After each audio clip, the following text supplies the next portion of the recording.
بسم اللہ الرحمن الرحیم۔ السلام علیکم ورحمۃ اللہ وبرکاتہ۔ محترم ناظرین، تہجد کے وقت قرآن کی اس صورت کو 7 مرتبہ پڑھیں، ہر طرح کی بیماریوں سے محفوظ رہیں گے۔ یقین نہ آئے تو پڑھ کر دیکھ لیں، آپ کے جسم سے ہر بیماری ختم ہو جائے گی انشاءاللہ۔ محترم عزیزوں، آج کا بیان، یہ روحانی گفتگو ہمارے زندگی کے سب سے بڑے مسائل کے ارد گرد گھومتی ہے۔ بیماری اور شفا آج کے دور میں انسان کے پاس اگر سب سے بڑی کوئی نعمت ہے تو وہ صحت ہے، لیکن ہم دیکھتے ہیں کہ آج کل کے لوگ صحت کی دولت سے تیزی سے محروم ہوتی جا رہی ہیں۔ ایسے عجیب و غریب بیماریاں ہمارے جسموں کو گھیر رہی ہیں کہ ان کی تشخیص یا علاج کرنا نامور سائنس دانوں کے لیے بھی ایک چیلنج بن گیا ہے۔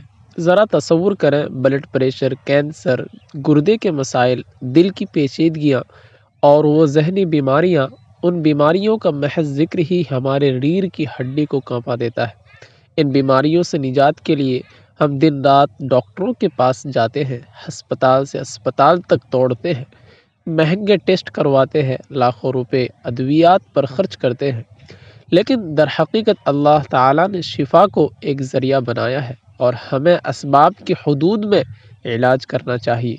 لیکن ہم ایک بنیادی حقیقت کو بھول جاتے ہیں کہ شفا یابی کی طاقت دوائیوں یا ڈاکٹروں کے پاس نہیں ہے، بلکہ صرف اس کے پاس ہے جس نے ہمیں اور اس دنیا کو پیدا کیا یا پھر اس بیماری کو پیدا کیا۔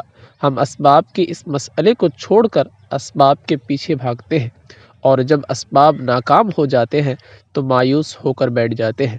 مومن کو جب کوئی بیماری لاحق ہوتی ہے تو وہ اسے محض پریشانی نہیں سمجھتا، بلکہ اپنے رب کی طرف سے ایک خاص نعمت سمجھتا ہے۔ یہ وہ وقت ہے جب رب چاہتا ہے کہ اس کا شاگرد سب کچھ چھوڑ کر اس کے حوالے کر دے۔ بیماری مومن کے لیے گناہوں کے کفارہ کا ذریعہ بن جاتی ہے۔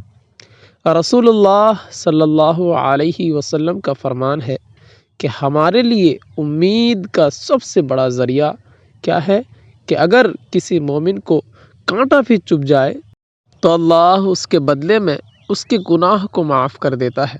تو ذرا سوچئے کہ اللہ کے نزدیک اس شخص کا درجہ کتنا بلند ہوگا جو شدید ترین بیماری اور تکلیف کو بھی برداشت کرتا ہے۔ عزیزو، یہ صبر، یہ ایمان اور یہ امید مومن کا سب سے بڑا ہتھیار ہے۔ اللہ رب العزت نے اپنے الفاظ میں صاف صاف کہہ دیا ہے کہ وہ صبر کرنے والوں کے ساتھ ہے۔